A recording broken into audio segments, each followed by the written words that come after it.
by Sean Rooney, CEO of Leading Age Services Australia, and the Director of Aged Care Matters, Dr Sarah Russell, who's also running as an independent candidate for Flinders at this election. Sean Rooney, Sarah Russell, thank you very much for joining us. Thank you. Great to be with you. Sean, you represent the private providers in this sector. Why should a federal government commit to paying the whole wages bill for private aged care providers? Well, our organisation represents all providers, so not just privately owned, but also not-for-profit and faith-based, and even some government-run services. And the evidence was clear in the Royal Commission that nearly two-thirds of aged care homes continue to operate at a loss. Their capacity then to pay any increase in wages is actually severely compromised. And we know that at the end of the day, the Royal Commission found that the whole system was under-resourced to be able to ensure we've got enough staff on deck to deliver all the care and support that's required for older Australians in aged care homes. And so the only way to be able to pay more wages is for the government to fully fund that, because for aged care homes, part of the current structures in the system is that, like other businesses, if you have an increase in your input costs, you can raise prices, but aged care homes can't do that. That's not how the system operates, and so that's why we call on the government to fully fund any increase in wages that comes from the Fair Work Commission process. Sure, but hang on, two-thirds might run at a loss, but what about the ones that run at a profit? Everyone knows there are some profit-making major providers. People also know that it can be very expensive to have a loved one in aged care. So why shouldn't more of the profits that are being made by however many or few that is go to paying the staff? Well, I think you'll find that for those that are making a margin, and let's just be clear, no business can afford to run at a loss, whether you're privately owned or whether you're a government or whether you're a not-for-profit, a faith-based or community-operated service. What we do know is that this decades of chronic underfunding through government decisions made with respect to taking money out of the system has left all services very, very vulnerable to the point now where we're seeing some services closing and certainly an exodus of staff because the combined pressure of wages being relatively low in our sector alongside the increased cost of living is seeing people that actually enjoy their jobs want to stay doing the work that they know and want to stay caring for people that they have a deep connection with, for purely economic reasons are now having to go and source jobs in other sectors, either hospitality, retail, disability or the acute sector. Sarah, it is true the Royal Commission found that unless wages are lifted, staff will keep leaving, and if more staff leave, then more homes will have to close. Do you think the federal government should match Labor's promise to completely fund any wage increase for aged care staff from the Fair Work Commission? I think there's no argument that we need to pay staff fairly and properly. There's no argument from me there. My problem is about transparency around how the current funding is spent by aged care providers. We actually don't know if they're spending the money on direct care for residents or on their executive salaries. We need transparency and accountability in aged care. I've been arguing that now for 6 years. There was a bill in 2019 that was, failed to get up. All it asks for is the providers are transparent about how they spend the government subsidies. That's all I argue. I, of course, think that staff in aged care need to be paid a much better wage.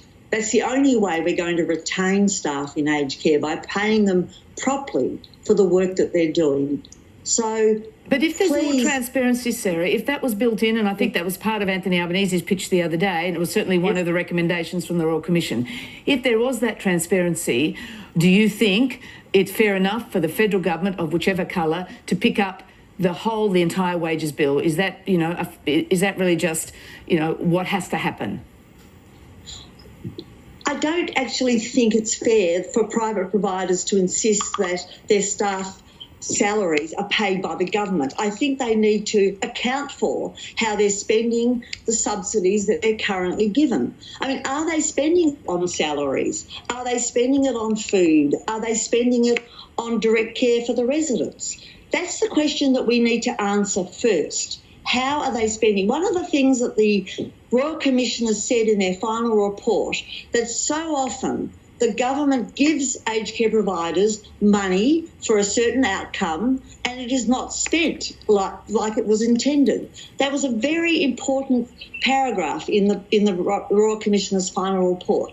So I do believe that if we get transparency on how the providers are spending the money, and private providers are both for-profit and not-for-profit. They're the private providers that the federal government is responsible for.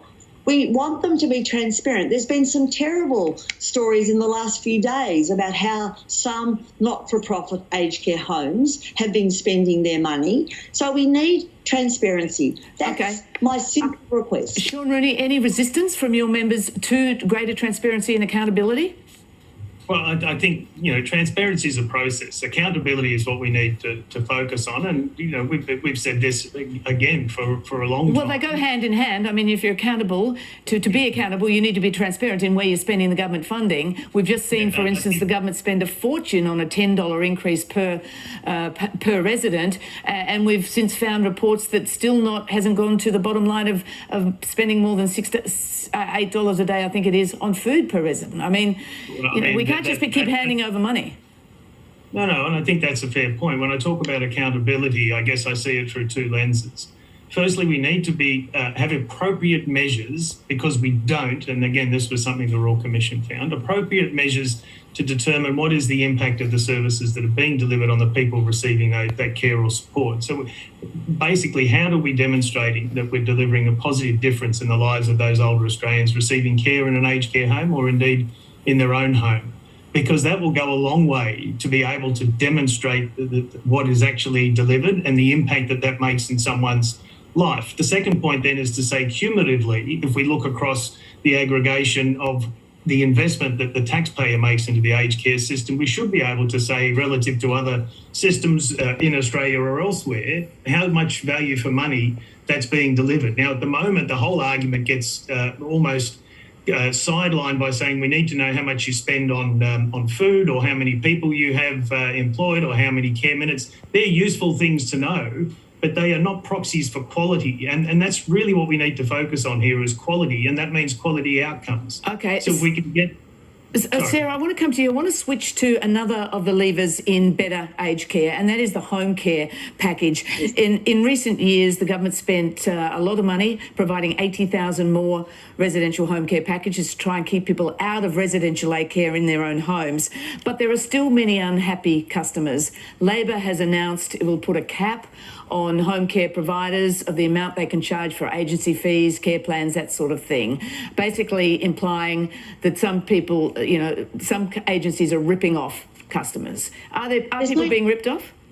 There's no doubt that people are being ripped off. And I'd go as far as to say there are some providers who are rorting home care packages. The Royal Commission found, in their final report, that someone who's getting a level 4 package, which is the highest package, they're getting $53,000 a year from the government. They were getting, on average, 8 hours and 45 minutes per week. Now, that's for $53,000. Now, that to me is a very big red flag, saying some providers are definitely rorting the sector. And we know this from I've done a lot of research with people who have home care packages, and some of them are getting extraordinarily high case management and administration fees, extraordinarily high. But that's not the only issue. The issue is also how much they're being charged for a carer or a support worker to come into their home. In some cases, it's $60 an hour they're being charged for a support worker who is being paid $22 an hour. Okay. Now, there's something right there as well. I just want to get a response from Sean on that, and then come back to you with an idea of perhaps what we could do to address this and make the home care packages better value for money in the time we have left. Sean, some of the home care providers are members of your organisation. Are they ripping off people? Well, look, we know there's 920 approved home care providers in the country. Independent analysis of their financial performance shows that they're making margins on average of around 7%. So what about that figure Sarah just gave us, of home package of $53,000 a year, amounting to less than 9 hours care a week? How does that add up? I think again, the point I'd make there, I mean, there's 920, the average is 7%. we know that part of the reforms that have gone through in the home care market is to be able to provide people with choice. And if someone is finding that they're not satisfied with either the quality of the service or the price that's being of the service being charged to them, that they have, thankfully, the choice to be able to choose another provider to be able to meet their needs. The other thing is, if people are feeling that they're being somehow taken advantage of, then there are other avenues through the Older Persons Advocacy Network, through the Quality and Safety Commission, to be able to bring these things to the attention of the system. Sure. So then we can go in there and look to see, well, okay, if there's something that's not right here, it needs to be addressed, because it actually denigrates the good name of the services that are actually out there doing a good job. Yeah, and you'd hope it wouldn't come to that. But Sarah, in the time we have left, what else? What is there another redesign of this system we can have to make sure so that people have more independence over their care? For instance, can you use that $53,000 yourself and find your own care, or can one of your family members help with that? I'm a huge advocate for self-management of home care packages. I mean, older people who are getting home care services and home care packages have lived a full life. They've raised a family, they've bought a home, they've probably got superannuation, and yet they can't choose the cleaner who comes into their home. The provider has to choose the cleaner. So I'm a big advocate for self-management of home care packages. I think most people find it a bit complex at the beginning to do that, but really, once it's in place, it can be a wonderful way of getting the best value out of your home care package. And of course, we don't have time for this next discussion, but it's all about the workforce. One of the big complaints for home care package recipients is they can't find people to come and help them out. There is not that workforce.